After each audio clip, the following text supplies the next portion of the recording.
on this little adventure. I'm off out in a solo wild camp up there.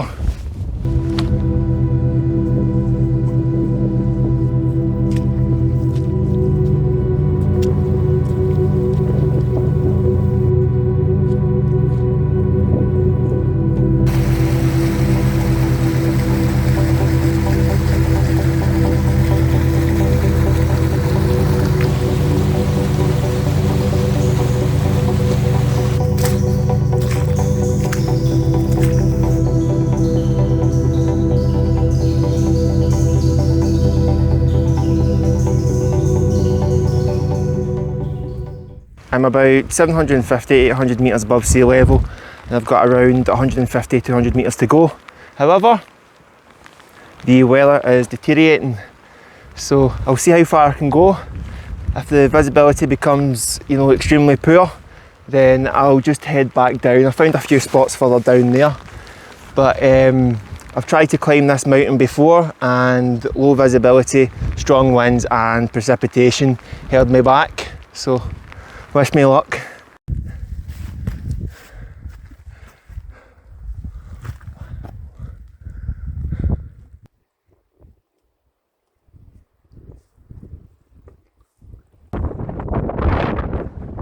Finally reached my destination.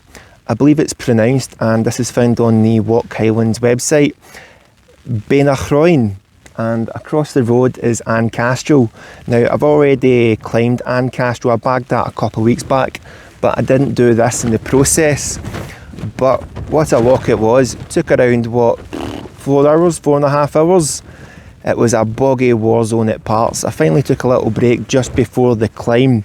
It's a nice gradual walk for about an hour and a half, but then it's a steep climb to the summit.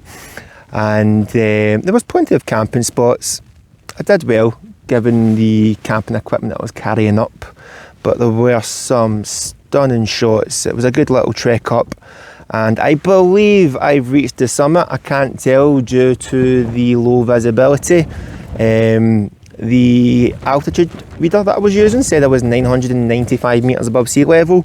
I think Chroin is really only around 990 metres, but if this isn't the summit, what I'm going to do is the circuit. So I'm going to head over to Castrol in the morning and bag that again in the process. So I'll definitely hit Beinn, assuming that isn't the summit. But plenty of spots when you're up here as well. Absolutely brilliant. I've got myself some nice levelled flat ground. So rainfall, we've got a bit of rainfall. Strong winds. Got some moderate to strong winds, nothing that this tent can't handle. Temperatures around 7 Celsius during the day, and I think again it's to get down to about 3 Celsius at night. I did take a little panic attack. This is the second solo camp I've done in around a year and a half, maybe 2 years, and that's due to a series of panic attacks. Did have one sort of due to losing a lot of body heat, but I was able to compose myself, get the tent up. And then in here, this is a double layered tent, so the heat retention in here is absolutely excellent. I am nice and toasty, and I'm not even in the sleeping bag. So first solo in a while, absolutely delighted with it. So I've got a few things happening in this video. I'm reviewing some boots. I'm reviewing a fire maple, a little stove, and I will also be doing a giveaway, so stay tuned for that.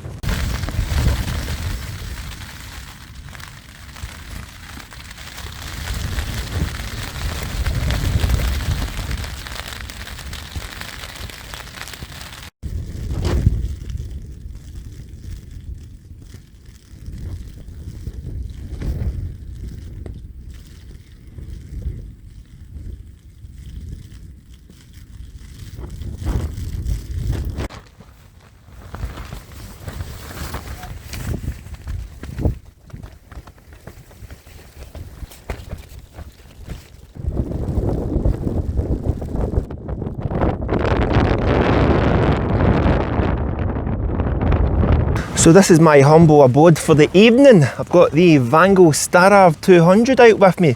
It's an ideal two-person tent. You've got one door here and you've got two little mini doors at either end. You've got a decent little vestibule as well, and it's got a fly sheet of 3000 millimetres, polyester, ground sheet 6000 millimetres. It's a tunnel tent. I was a bit surprised when putting this up in the wind. I thought it was going to struggle greatly, but I got it up no bother. And once I guide it out, it's handling these winds with ease. Now, I don't think the winds are anything too strong. I think they're around the 30-35 miles per hour mark. But this tent is doing a great job. And it weighs in at 2.5 kilograms. So, not the lightest, but I absolutely love it. It's just the Vango Banshee in steroids. So tonight's sleeping system, what have we got with us? I've got my inner liner, adds an extra Celsius to the sleeping bag, and it prolongs the lifespan as well. I have the OEX Leviathan. Now, I don't speak highly of that bag, but temperatures are to get down to about 3 Celsius tonight, and supposedly this bag goes down to about, what, -17. I've had it down in -8 and I wasn't impressed. In fact, every time I've took it out in colder temperatures, I've never once been impressed with this bag. So I'm hoping to use it as a summer bag. After all, I spent about £140 on the thing. I've got my flannel pillow and of course the Xped Down Mat 5M. Super comfortable, super warm. Again, temperatures around 3 Celsius with an R value of 4. That will more than do the job, and really the sleeping bag with the inner liner should do the job as well. I've also got with me 2 closed cell foam mats and of course a hot water bottle. So really looking forward to tonight's sleep.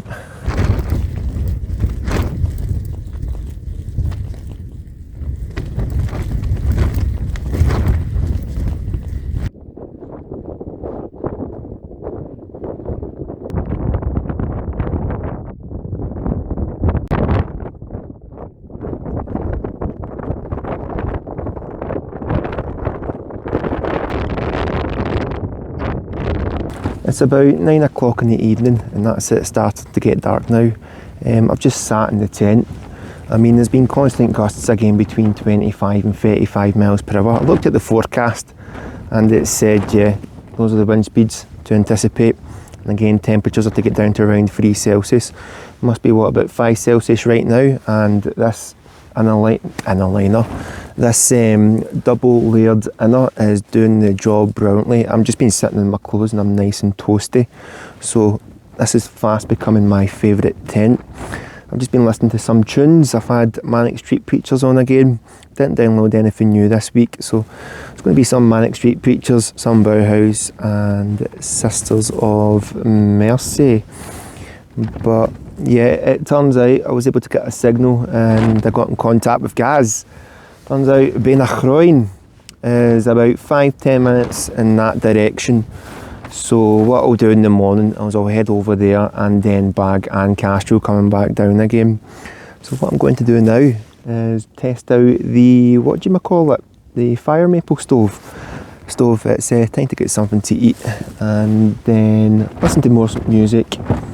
Thankfully I've got a bit of a signal, it comes and goes, and then just enjoy what the elements are throwing at me.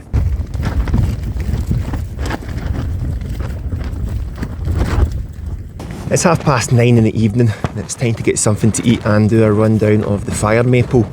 Now, it weighs in at 600 grams. It's smaller but chubbier compared to the jet boil system that I had beforehand. And this little system here is called the Fire Maple Star Fixed X2, or the Fixed Star X2. Pretty compact, pretty lightweight, nice and secure. You just attach it like that and take the lids off, and this is what it comes with. You can put your gas in it. It doesn't come with gas, but you can get your gas in there. Stabiliser. Unlike jet boil, we have to buy all this separately. It comes with a little utensil which allows you to cook with your own pots if the thing would come out. Comes with that little utensil, you can use your own pots, and of course the stove. What I really like about this as well is it comes with not one sleeve, the sleeve that's on the cooking system, but it comes with 2 other sleeves as well, so if you want to alternate, change colour, it allows you to do so. Now, I've used it for boiling water. Sure, it's not as quick as a jet boil, It doesn't have that fancy feature which tells you how warm the water is, but is that necessary? It does the job. It heats up your water and gets you nice and fed. So this will be featured in all my upcoming videos, as I'm giving the Jetboil to a friend, as I don't particularly rate the Jetboil. I believe it's a Jetboil Flash 2.0. I've had nothing but issues with it, and to be honest with you, what, £90, £100? Quite frankly, it's a waste of money. At half the price, you can get something like this, and it just does the job. Saves you a lot of money, it does pretty much the same thing. So tonight's dinner is going to be a vegetable hot pot. That's mashed tatties, mashed potatoes with veg, and then for dessert, sticky toffee pudding. Another cracking feature about this stove, it's self-igniting. What I would advise in the safe side is always bring a lighter just in case the self-igniting system doesn't work.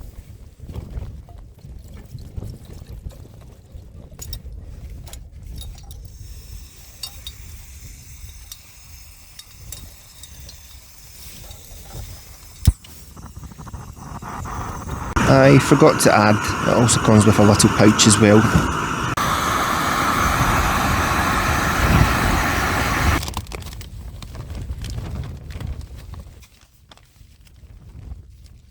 Now it's not bright red on my face because I'm in an orange tent and I've got a bright light.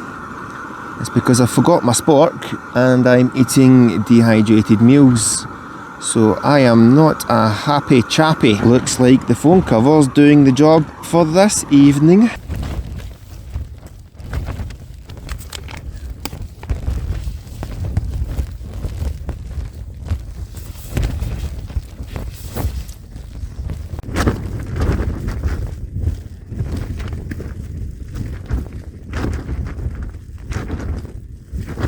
It's 11:15 and it's bedtime. I've just laid in my sleeping bag. I'm nice and toasty. I'm really warm, exceptionally warm. And I've just listened to some music. I'll tell you one thing, Sisters of Mercy is great bedtime music.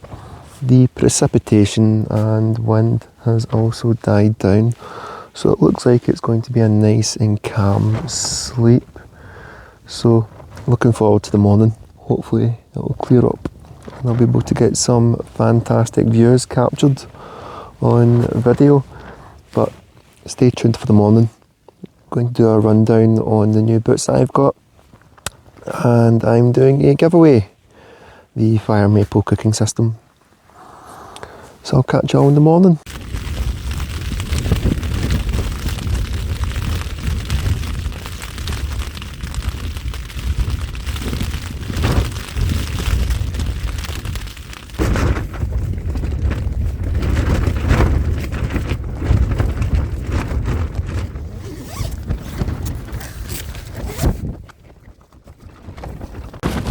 Well, this bag certainly did the job for once. I was nice and toasty, and this mat, oh, it's just a privilege.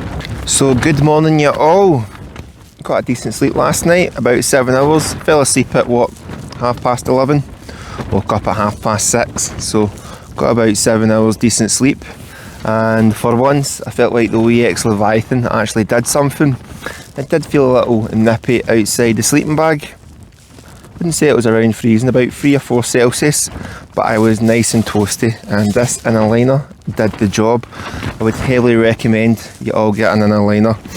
Add some warmth, and it also protects the sleeping bag. The Xped Down Mat 5M, nice and toasty and super comfortable. Throughout the night we had some precipitation and the winds did pick up. The precipitation was heavier at times.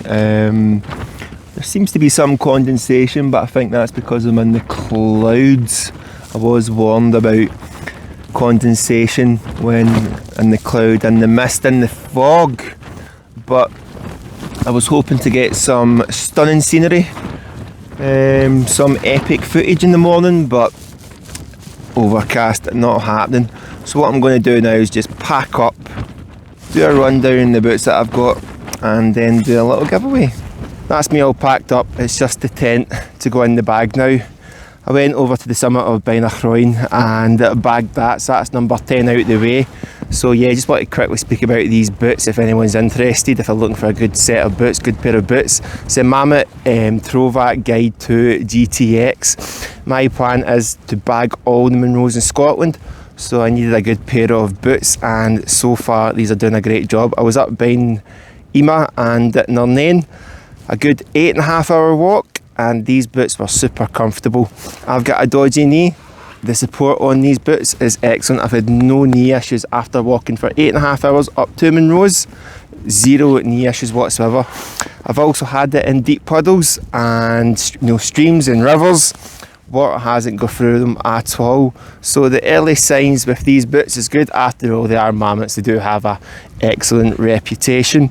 I was quite lucky to get them for £160, I think it was. Normally they go for about £230, £260. But if you're interested in your low-level treks, Munro bagging, or you're looking for a good pair of boots that support your knees or whatever, I would highly recommend these. But now for the giveaway. So if you're interested in winning the Fire Maple cooking stove, the Fixstar X2, just drop into the comment section, #WildCamping, and pop on over to Fire Maple's Instagram. I'll provide that as a link in both the description box and top pinned comment. Head over to their Instagram page and hit the like button. That's #WildCamping. But yeah, I think that's it for this little trip. Thanks for tuning in, guys, and take care, and I'll see you all on the next adventure.